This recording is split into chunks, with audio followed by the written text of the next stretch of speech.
इस वीडियो में हम करेंगे कक्षा 6 का गणित का अध्याय जिसका नाम है परिमाप और क्षेत्रफल।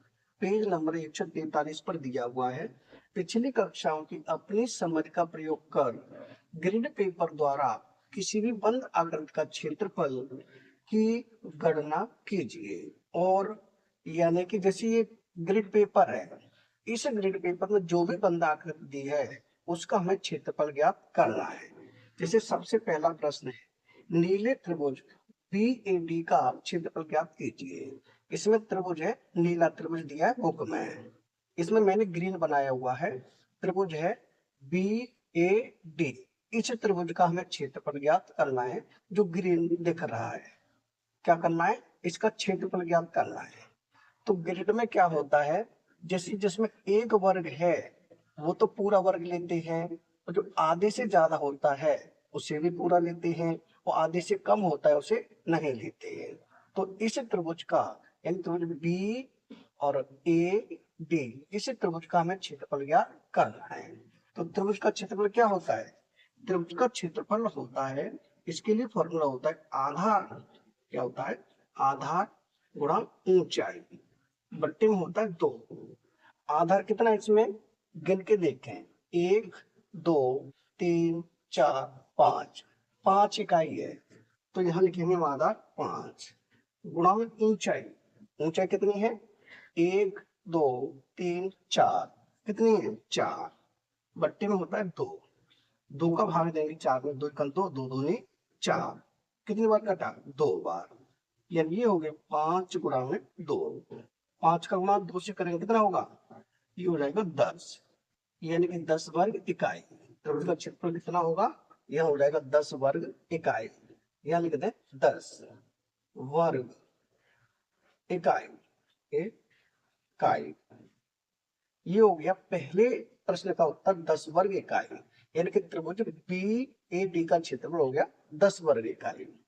अब देखिए इसका दूसरा प्रश्न। दूसरा प्रश्न है, लाल त्रिभुज ABE का क्षेत्रफल ज्ञात कीजिए। कौन सा त्रिभुज? त्रिभुज लाल है ABE, त्रिभुज ABE, ये वाला त्रिभुज। अब इसका त्रिभुज हम देखेंगे तो जो पहले त्रिभुज का आधार था वही इसका आधार है, और ऊंचाई जो पहले त्रिभुज की थी वही ऊंचाई इसकी है। तो दोनों का त्रिभुज कैसा होगा? समान होगा। तो चाहे तो इसे लिख दें आधार गुणा ऊंचाई। आधार क्या है? आधार पहले में 5 था तो इसमें भी 5 होगा। ऊंचाई पहले में 4 थी तो इसमें भी 4 होगी, बट्टे 2। 2 से काट दिया, 2 दूनी 4, कितना हो जाएगा? 5 दूनी 10। यानी कि दूसरे प्रश्न का उत्तर भी हो जाएगा 10 वर्ग इकाई। कितना होगा? 10 वर्ग, यहाँ लिखे इकाई। इकाई, यानी कि दूसरे प्रश्न का उत्तर क्या हुआ? 10 वर्ग इकाई, और पहले प्रश्न का उत्तर उसका भी 10 वर्ग इकाई। अब दिया है नीचे आयत ABCD का क्षेत्रफल बराबर आयत ABCD, इस पूरे आयत का क्षेत्रफल क्या होगा? तो आयत का क्षेत्रफल का फॉर्मूला क्या होता है? ये होता है लंबाई गुणा में चौड़ाई। किसका फॉर्मूला होता है? आयत का। जब आयत का क्षेत्रफल ज्ञात करना हो तो आयत का क्षेत्रफल ज्ञात करने के लिए फॉर्मूला होता है लंबाई गुणा चौड़ाई। क्या होता है? लंबाई गुणा चौड़ाई। तो यहाँ लिखे लंबाई गुणा में चौड़ाई। और लंबाई कितने है? लंबाई है 5। अभी हमने कही थी 1 2 3 4 5, तो यहाँ लिख दिया 5 गुणा में चौड़ाई। चौड़ाई कितनी है? 1 2 3 4, यहाँ लिख दिया 4। अब 5 का गुणा 4 से करेंगे कितना होगा? 20, यानी कि 20 वर्ग इकाई। कितना होगा? 20 वर्ग इकाई। ये हो जाएगा आयत का क्षेत्रफल। यानी कि पहले प्रश्न का उत्तर क्या है? 10 वर्ग इकाई।